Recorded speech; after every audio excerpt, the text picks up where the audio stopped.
menghamparkan sajadah. Yang Islam dengan sajadahnya sujud di masjidnya, yang Kristen kepada gerejanya, dan semua punya jalan masing-masing. Kita saling menghormati terhadap kepercayaannya, karena pada buku ini gue merefleksikan hidup bahwa menghambanya kita sebagai orang Islam adalah sujud di atas sajadah.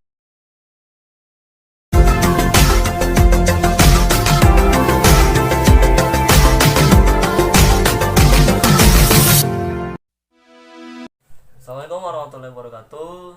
Hai guys, kembali lagi sama kita channel Angkringan Baca 17. Yang belum pada subscribe, jangan lupa subscribe, like, dan komen kalau bisa itu untuk mendukung pengembangan channel kami. Dan langsung aja pada video ini, gue kenalin, nama gue Muhammad Jamaluddin sebagai Presiden Angkringan Baca 17. Kali ini kita akan membahas, mereview buku karya gue yang kedua ini, Tuhan Ternyata Aku Manusia. Jadi selama ini gue apa ya kayak gitu ya, itu kenapa kita nulis buku Tuhan Ternyata Aku Manusia. Oke, langsung aja, nggak usah banyak basi-basi.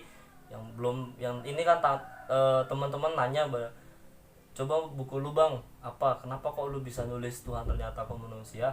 Oke, kita langsung bahas buku ini.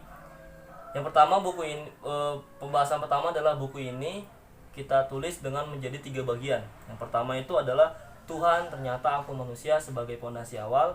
Terus yang kedua, bahasa dan kata manusia. Bagian ketiga adalah manusia berbicara dengan alam semesta. Yang keempat ada manusia merenungi diri. Maaf, ini ada empat bagian.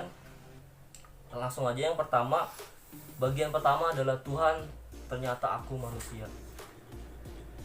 Ini sebenarnya buku ini tuh cuman cuplikan-cuplikan atau beberapa ide-ide gagasan yang selama perjalanan gue dari Jogja sampai Tangerang, kadang gue dari Tangerang sampai Wonosobo, dan waktu itu kita merenung dalam kehidupan itu. Dan gue kalau perjalanan tuh gue bawa buku kecil, gue tulis buku. Setiap ketemu sama orang yang ada, misalnya gue lagi ziarah di makam Sunan Gunung Jati waktu di Cirebon, gue ketemu sama orang di situ, ngobrol, ternyata ada ide yang luar biasa menarik, gue tulis di buku itu dan gue tuangkan dalam buku ini, buku kecil gue yang tadi, buku perjalanan. Oke, yang pertama itu tentang esensi. Esensi Tuhan, sesungguhnya aku adalah hambamu dan engkau adalah Tuhanku. Ini adalah esensi kita sebagai manusia, bahwa kita diciptakan dan ada yang menciptakan kita. Dari sini kita bisa merenung bahwa sesungguhnya kita hamba gitu, ciptaan. Kita diciptakan, kita punya Tuhan. Sesuatu itu ada karena ada yang menciptakan, kayak gitu. Tuh yang pertama tentang esensi, untuk mengetahui bahwa ternyata aku manusia, itu ada pada esensi. Kita sebagai manusia adalah hambanya Tuhan. Terus yang kedua, artikelnya atau tulisan yang kedua itu hamparan sajadah. Ini isinya menjejaki hidup di atas sajadah. Menjejaki hidup di atas hamparan sajadah adalah cara manusia menghamba pada Tuhannya. Maksudnya apa hamparan sajadah? Ini adalah simbol bahwa manusia itu memiliki kepercayaan. Terlepas dari ada beberapa dari kita yang tidak percaya adanya Tuhan, itu kita tidak kita tidak saling menyinggung. Dan ini berdasarkan refleksi kehidupan yang pernah gue jalanin dan yang sepakat dengan gue, bahwa kita manusia punya kepercayaan. Nah, cara kita menghamba adalah dengan menghamparkan sajadah. Yang Islam dengan sajadahnya sujud di masjidnya, yang Kristen kepada gerejanya, dan semua punya jalan masing-masing. Kita saling menghormati terhadap kepercayaannya, karena pada buku ini gue merefleksikan hidup bahwa menghambanya kita sebagai orang Islam adalah sujud di atas sajadah itu. Esensi ibadah yang sesungguhnya kan adalah kita menghamba kepada Tuhan. Itu adalah bahwa kita sadar ketika kita tahu esensi. Yang kedua, kita hidup di atas hamparan sajadah. Nah, yang ketiga ini adalah siapa sih manusia itu? Nah, di sini ini ada, gue ngutip dari perkataan Abu Aswal Ad-Du'ali.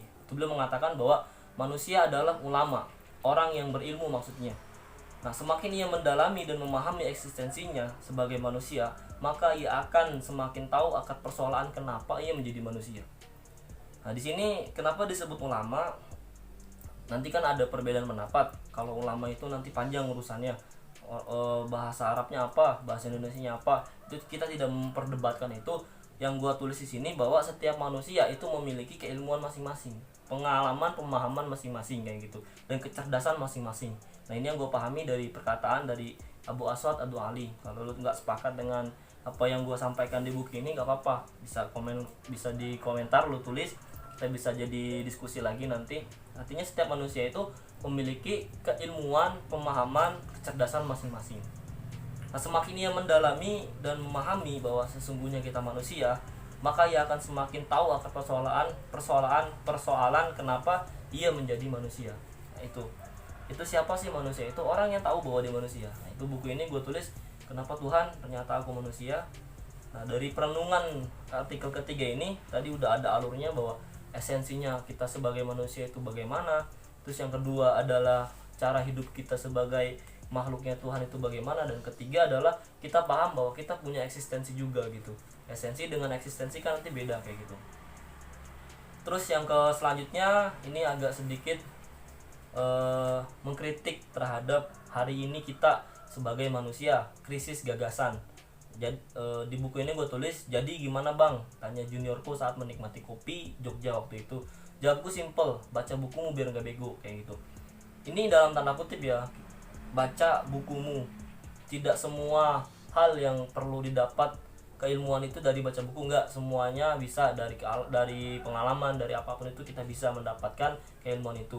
Tapi baca bukumu ini adalah simbol bahwa manusia, apalagi yang menyandang gelar sebagai mahasiswa atau akademis, itu pasti tidak akan lepas daripada buku. Pada saat ini kita sadar bahwa kita krisis gagasan, dan ayo baca buku lagi, baca bukumu biar gak bego. Maksudnya bego itu dalam arti kita bisa ditipu, bisa diapapun, bisa dijajah dan ditindas, ya karena kita kebodohan itu, kita tidak melek gagasan. Makanya pada saat ini kita mengkampanyekan ayo baca buku biar gak bego kayak gitu. Selanjutnya itu manusia berdusta. Tuhan adalah sahabat terbaik, ia tidak pernah ingkar, selalu menepati janji. Berbeda dengan manusia yang selalu berjanji tapi mengkhianati. Nah ini kalau misalnya dalam pandangan kita sebagai umat Islam, itu ada beberapa ayat Quran yang mengatakan bahwa Allah itu berjanji dan janjinya selalu ditepati kayak gitu. Bisa cari sendiri lo ayatnya lah kayak gitu. Nah kalau manusia itu kan kadang tidak menepati janji, dia selalu mengingkari pada dirinya sendiri aja. Misalnya gue sebagai akademik, sebagai mahasiswa misalnya, gue harusnya belajar dan membaca itu minimal 7 jam dalam sehari sebagai mahasiswa untuk mendongkrak gagasan, tapi gue nggak melakukan itu. Nah itu gue pengkhianat, dalam pengkhianati diri sendiri terhadap eksistensi gue sebagai mahasiswa. Dan tinggal gimana refleksikan kita bahwa manusia itu tempatnya dusta kayak gitu. Manusia yang pada umumnya ya berbeda dengan orang-orang yang sudah tingkatan lebih di atas manusia kayak gitu. Terus yang terakhir, ini mungkin yang terakhir ya, nanti kalau mau selanjutnya kita bisa bikin video selanjutnya. Yang terakhir adalah menjijikan. Hidup yang menjijikan adalah yang selalu menggantungkan harapan kepada manusia. Kalau mau marah, marah aja kayak gitu, marahlah.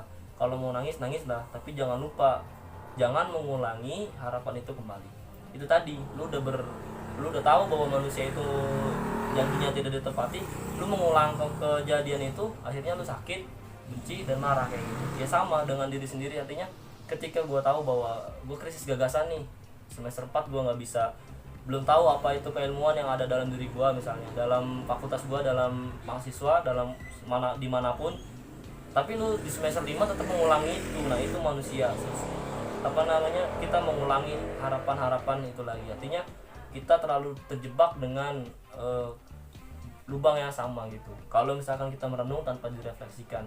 Makanya kalau misalkan kita menggantungkan harapan pada manusia, pada diri kita sendiri, itu adalah nggak apa-apa. Kalau mau marah, marah aja. Kalau mau nangis, nangis aja. Tapi jangan lupa, jangan mengulangi harapan itu kembali kayak gitu. Jadi intinya hidup yang menjijikan itu adalah hidup yang selalu menggantungkan harapanmu pada manusia. Ini dalam tanda kutip bisa ke materialitis juga, bisa ke sifat-sifat keduniaan dan lain sebagainya macam kayak gitu. Tapi kalau harapan itu kita gantungkan pada Sang Khalik, itu beda yang tadi kita sebutkan di pertama, bahwa cara kita menghamba adalah dengan menghamparkan sejadah dan kayak gitu. Nah itu mungkin dari pembahasan buku yang pertama ini, Tuhan Ternyata Aku Manusia, karya gue yang kedua. Terima kasih atas waktunya lu udah nonton. Jangan lupa subscribe, like, komen, dan share kalau emang ini menurut lu bagus. Kalau emang menurut ini lu jelek, tolong berikan kritik yang membangun agar kita lebih belajar dan belajar untuk berliterasi selanjutnya. Terima kasih, kurang lebihnya mohon maaf. Wassalamualaikum warahmatullahi wabarakatuh. Salam aja.